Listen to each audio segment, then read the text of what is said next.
something I've been thinking about, Mark, that you've mentioned a few times, and you mentioned it last night on Next Up, is why can't Republicans forgive Jimmy Kimmel? And I want to challenge you, Sean, on something that you said yesterday, that you don't necessarily forgive Jimmy Kimmel, and that it's not your place to forgive him, and because he didn't apologize. And I want to challenge you on that because I see it a little bit differently, and I largely agree with you on a lot of things, Sean. So I don't want you to feel like I'm I'm calling you out.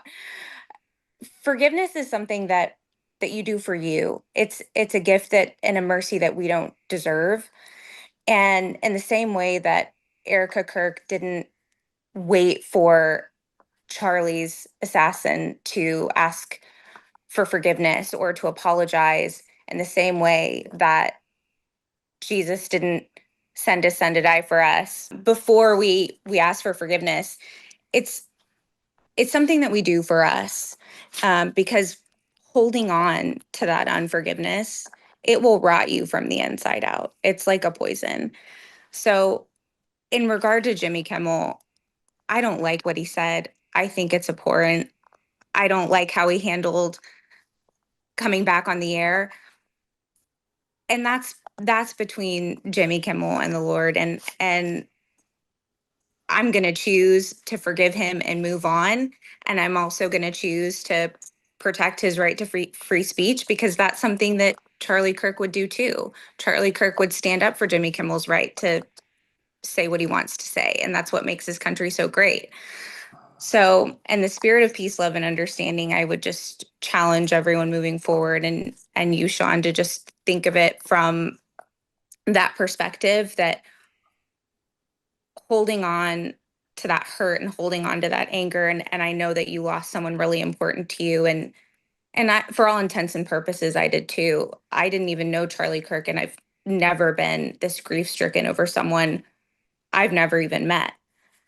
And I'm going to choose to forgive Jimmy Kimmel and move on, because holding on to that anger towards him, it's not moving our country forward, and it's not helping us heal and come together. Yeah, Michelle, really, really beautifully Really well said, said. and grateful to you for it. Sean. Yeah, first, I really appreciate your perspective. I think what Erika did the other night was one of the most selfless acts I've probably ever will see in my life. And I hope someday I can be as good as her. But also remember that there were two men on that cross. One asked Jesus for forgiveness. And I choose to look at that individual and say, that's how life should be. You make a mistake, you ask for forgiveness, and then you're given it. But it's not a question of whether I should forgive Jimmy Kimmel or not. I really don't care. I don't think Jimmy cares whether I want his forgiveness or not. I just think if you're not smart enough to recognize what you did, first, again, it's not like he needs my forgiveness or I have anything to offer him. It didn't offend me. He offended every supporter of on the right. He lied to the American people on public airways.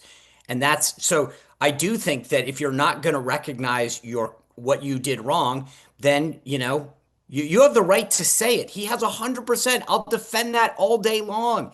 I defended the Dixie Chicks when they said something stupid, but then we had a right to go out and crush their CDs.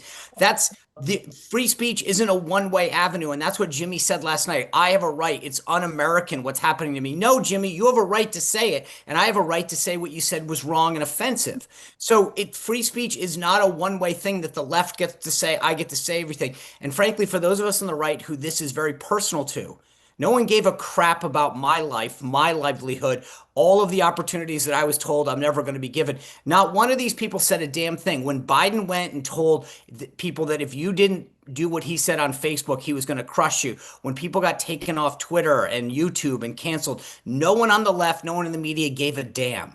So you know what? I'm all for forgiveness, but all of these people who suddenly give a crap about the First Amendment are the biggest hypocrites in this country.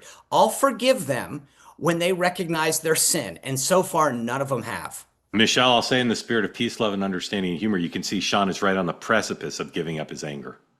Right on the precipice of giving up his anger. Michelle, thank you. Very grateful to you. They say that something that's easy is like a walk in the park. Well, Easier than a walk in the park, hit the subscribe button, be part of the two-way community, never miss an episode, be part of our conversations. Thank you for your service to America. And don't forget, you can now listen to the morning meeting and Two Way Tonight on Apple, Spotify, or wherever you get your podcasts.